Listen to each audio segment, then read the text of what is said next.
Dios le bendiga, mis amados hermanos y hermanas del Ministerio Avivamiento de la Fe en Cristo Vivo. Su pastora Morel, gloria a Jesús. En esta noche vamos a estar trabajando lo que es la lección número 3 del curso que estamos trabajando de evangelismo práctico personalizado. Hoy vamos a trabajar el tema de cómo evangelizar las personas escépticas. Y para esto vamos a tener como texto base Primera de Pedro 3:15. Vamos a leer en dos versiones bíblicas para nosotros obtener una mayor claridad acerca del contexto del texto bíblico que vamos a leer.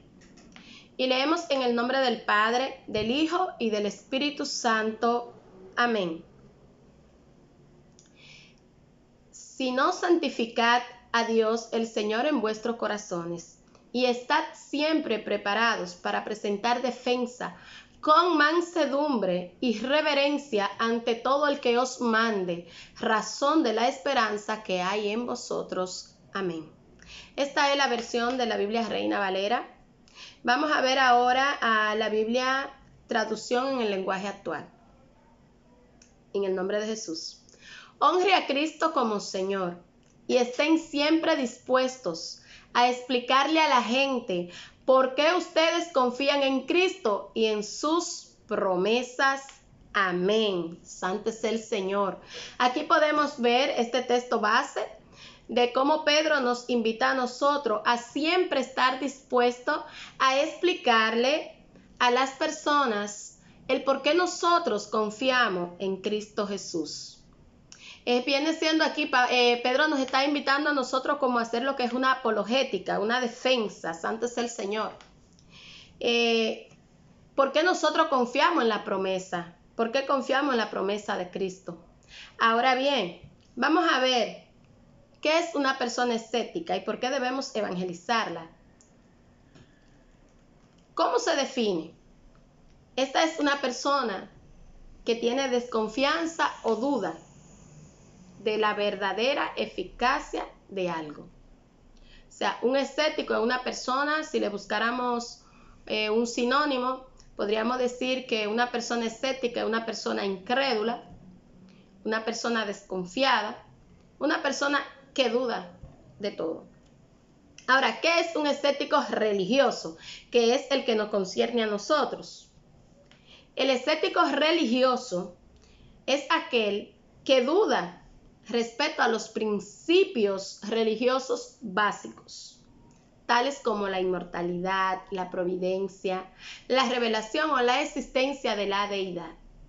Entonces, a esta persona es que nos toca a nosotros evangelizar, presentarle a Cristo, presentarle el por qué nosotros creemos en la promesa de Cristo.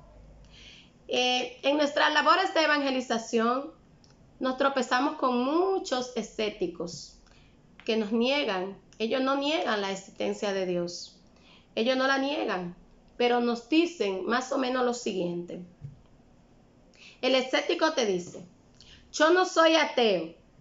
Yo creo que algo debe de existir detrás de todo lo maravilloso que hay en la naturaleza. Pero no creo que sea posible saber nada acerca de este gran misterio. Y pienso que nunca lo sabremos. Por tanto, no me preocupo de ninguna religión, ya que nadie sabe lo que es Dios. O sea, el escéptico te dice a ti que él sabe que hay una fuerza superior, pero que no cree en que nosotros como humanos tengamos la capacidad de saber algo acerca de la existencia de ese ser superior. Ellos creen que sí, que hay algo sobre nosotros, pero ellos ellos creen que no es posible que nosotros podamos saber qué es o quién es que está detrás de todo esto.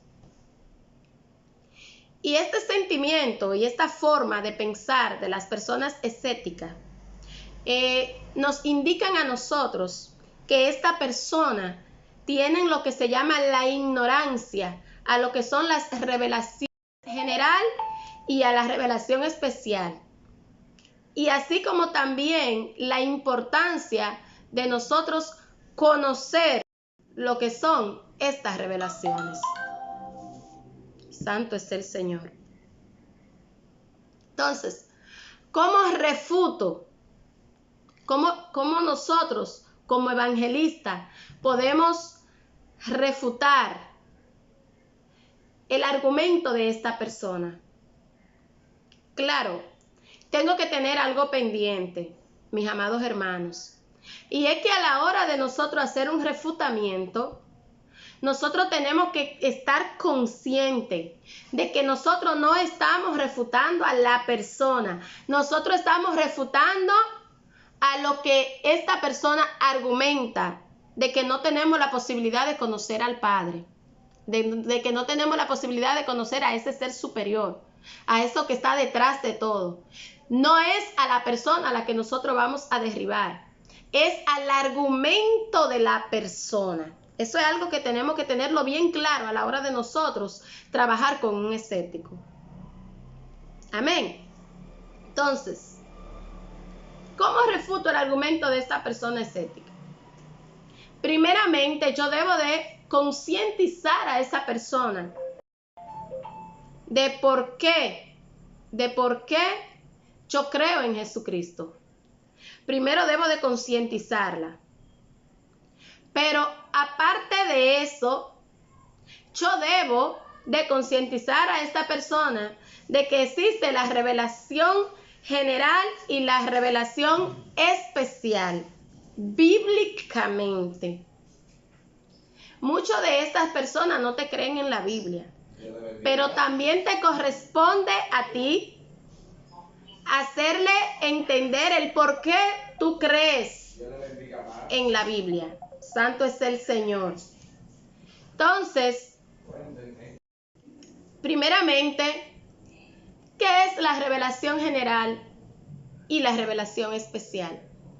Es lo primero en lo que nosotros debemos de atender, es a lo primero que debemos de atender, es lo primero que nosotros debemos de concientizar a esta persona de que esto existe. ¿Para qué? Porque es por este medio que nosotros vamos a poder llegarle a esta persona. Entonces, ¿qué es la revelación general? La revelación general y la revelación especial son dos formas por las cuales Dios ha escogido revelarse a la humanidad. La revelación general se refiere a las verdades generales que pueden ser conocidas de Dios a través de la naturaleza.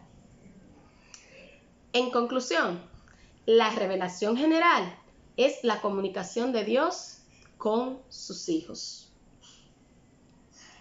¿Y cómo yo le compruebo a esta persona bíblicamente que existe la revelación general? Cuando esta persona me dice, entonces, cuando esta persona me dice, entonces, yo sé que debe de existir algo detrás de todo lo maravilloso que hay en la naturaleza, pero no creo que sea posible saber nada acerca de este gran misterio y pienso que nunca lo sabremos. Cuando esta persona me dice eso, ¿cómo yo voy a derribar ese argumento? Recordando que es el argumento a lo que voy a derribar. ¿Cómo lo derribo? Bueno, yo busco el Salmo 19, 1 al 4. Salmo 19, del 1 al 4. Y dicen las palabras así, en el nombre de Jesús. Los cielos cuentan la gloria de Dios, y el firmamento anuncia la obra de sus manos. Un día emite palabra a otro día, y una noche declara sabiduría. No hay lenguaje ni palabra, ni es oída su voz. Por toda la tierra salió su voz, y hasta el extremo del mundo sus palabras. Aquí, mi hermano, en este texto que terminamos de leer, según esta escritura, la existencia de Dios y el poder de Dios pueden verse claramente al observar el universo. Porque dice, los cielos cuentan la gloria de Dios y el firmamento anuncia la obra de sus manos.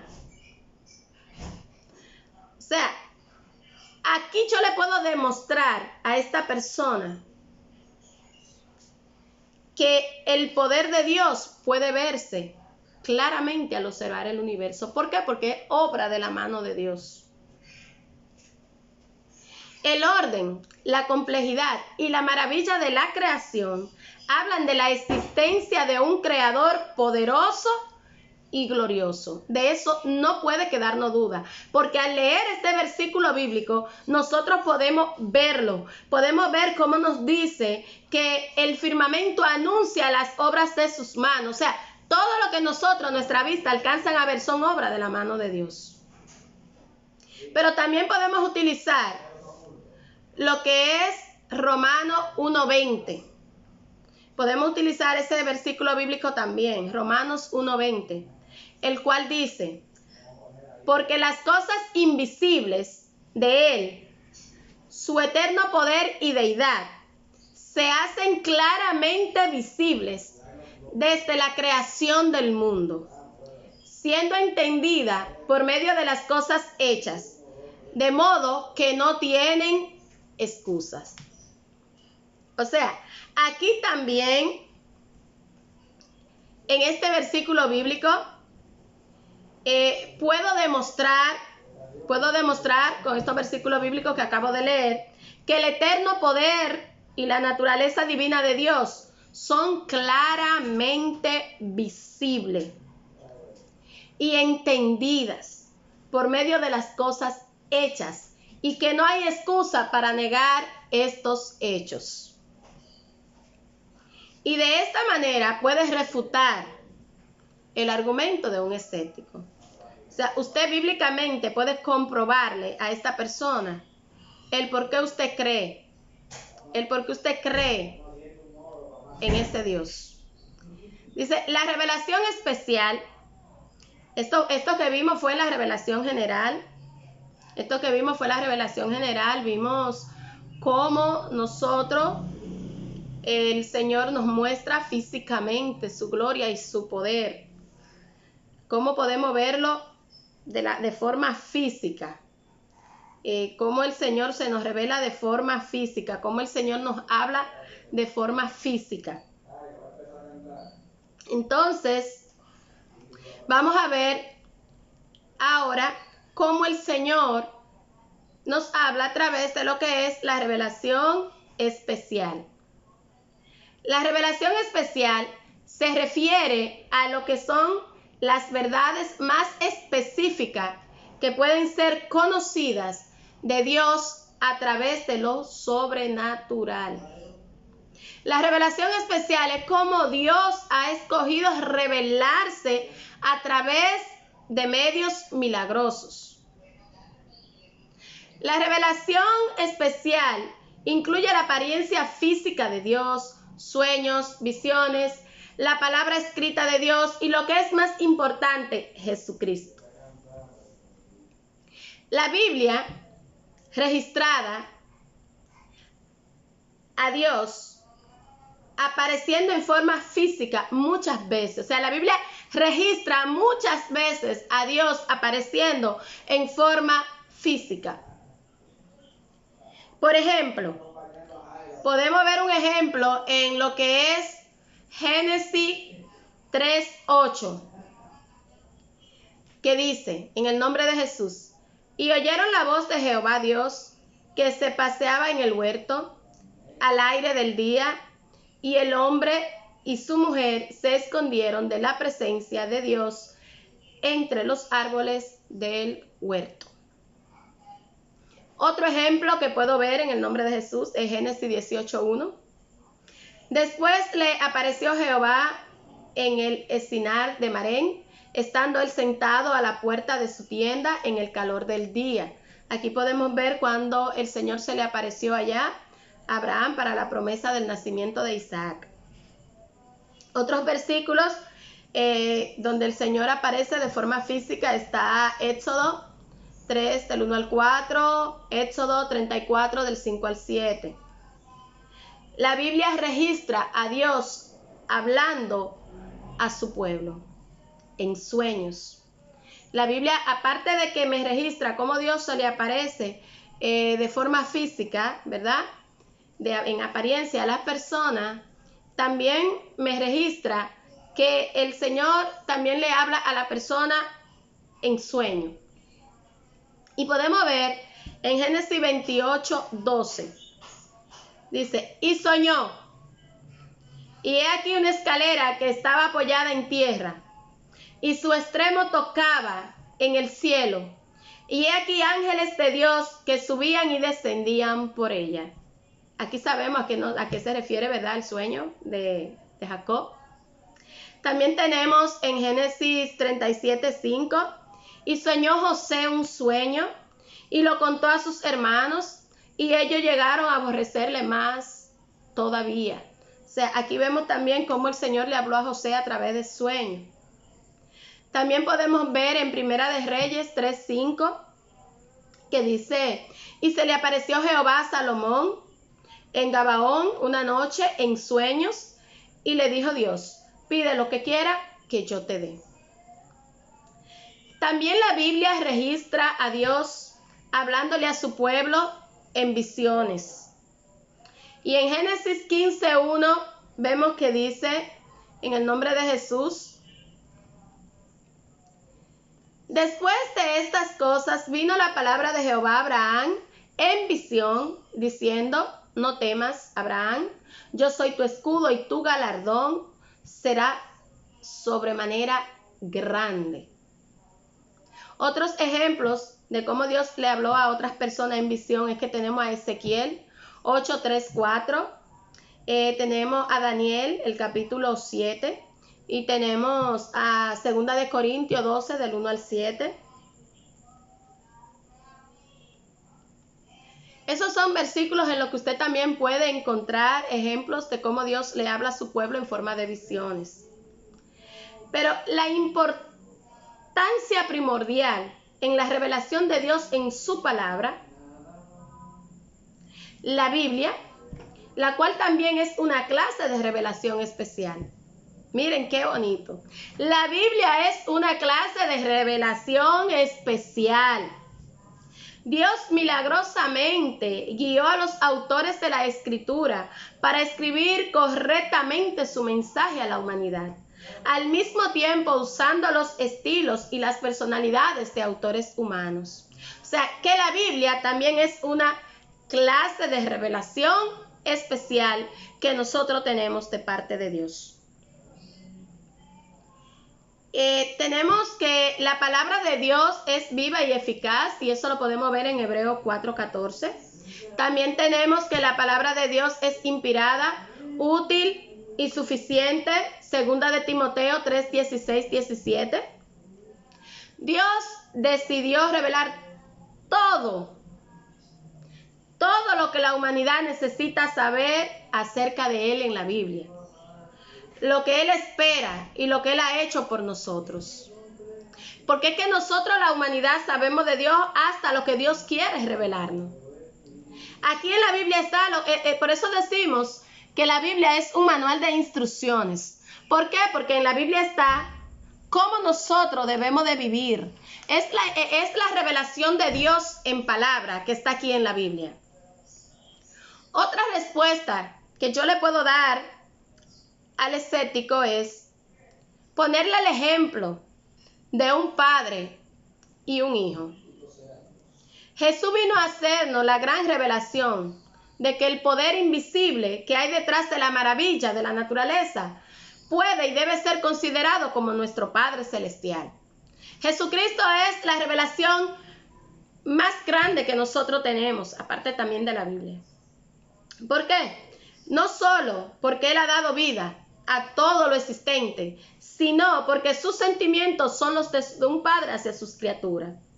Por más que nosotros no comprendamos el modo de actuar del Señor y muchas veces nos parezca un misterio, Jesucristo, después de resucitado, cuando sus discípulos estaban más asesorados de su posicionamiento, porque había estado doctrinándoles durante 3 años ante el hecho asombroso, pero innegablemente para ellos, de su resurrección, les dijo: subo a mi Padre y vuestro Padre, a mi Dios y vuestro Dios.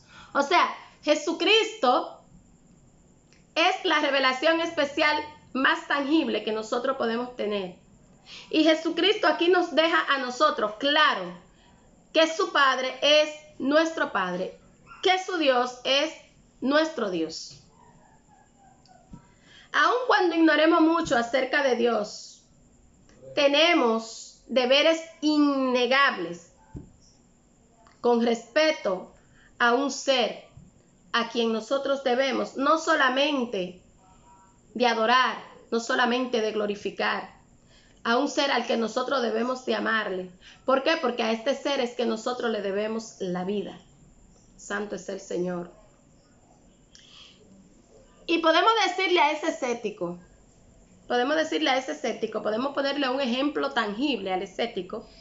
Podemos decirle al escéptico: vamos a suponer que tiene un hijo y que ya ese hijo es mayor de edad, ya ese hijo creció, ya ese hijo se siente que puede resolver su vida solo, ya ese hijo se siente independiente de ti, que eres su padre. Y ese hijo decide olvidarse del padre. Ese hijo decidió olvidarse de ti. Ya ese hijo no quiere recordar a su padre. Ya ese hijo niega a su padre por ahí. Ya a ese hijo le preguntan por ahí que si tiene padre y ese hijo dice que no, que él no tiene padre, que él no tiene a nadie. Que él no cree en eso, que él no tiene padre. Yo te quiero preguntar, ¿deja a ese hijo de tener padre porque lo niegue? ¿Deja el padre de ese hijo de existir porque ese hijo niegue a su padre? No, ¿verdad? Pues así mismo, exactamente, nuestro Dios no deja de existir porque nosotros no neguemos a creer en Él. Santo es el Señor. Gloria a Jesús. Amados hermanos, es sumamente importante que a la hora de nosotros evangelizar, presentarle el plan de salvación a un escéptico, que nosotros estemos conscientes de que nosotros no vamos a derribar a esa persona. Vuelvo y les repito, este plan de salvación a un escéptico debe de presentársele con el debido respeto, con la debida consideración, con el debido amor. ¿Por qué? Porque nosotros somos testimonio vivo. Nosotros somos testimonio vivo. Nosotros somos embajadores del cielo aquí en la tierra y a nosotros nos corresponde representar al Señor. Por lo tanto, nuestro argumento al escéptico no es para derribar a la persona, es para derribar ese argumento equivocado que esa persona tiene. Por lo tanto, debemos de hacerlo con amor y con respeto, siempre manteniendo esa línea presente, amor y respeto. Amén. Bueno, pues hasta aquí es la clase teórica de hoy. Voy ahora a dictarle lo que es el cuestionario, las preguntas que van a llenar. Van a ver este video y van a llenar estas preguntas que le voy a dictar a continuación. Santo es el Señor. Y la primera cuestionante que tenemos es: ¿cómo se define un escéptico religioso? ¿Cómo se define un escéptico religioso? La segunda pregunta: ¿cuál es el contexto de Primera de Pedro 3:15? ¿Cuál es el contexto de Primera de Pedro 3:15? O sea, explíqueme qué es lo que quiere decir Pedro en ese versículo bíblico. Número 3. ¿En qué consiste la revelación general y la revelación especial? ¿En qué consiste? Número 4. ¿Tienes el escéptico conocimiento y dominio de estas revelaciones? ¿Tienes el escéptico conocimiento y dominio de estas revelaciones? Número 5. Presente un ejemplo de revelación general y uno de revelación especial. Número 6. ¿Qué diferencia hay entre revelación general y revelación especial?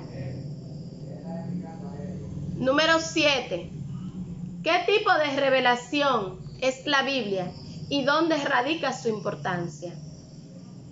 ¿Qué tipo de revelación es la Biblia y dónde radica su importancia? Número 8. ¿Qué tipo de revelación es Jesucristo? ¿Qué tipo de revelación es Jesucristo? Mi amados hermanos, esta es la práctica para el próximo encuentro del estudio bíblico que tenemos. Más tengo que decirle que esta no es la culminación de este tema. Esta es más o menos la parte teórica. Ya en la siguiente clase vamos a ver la otra parte concerniente a este mismo tema sobre la evangelización al escéptico. Que el Señor le cubra, que el Señor le guarde y muchas bendiciones.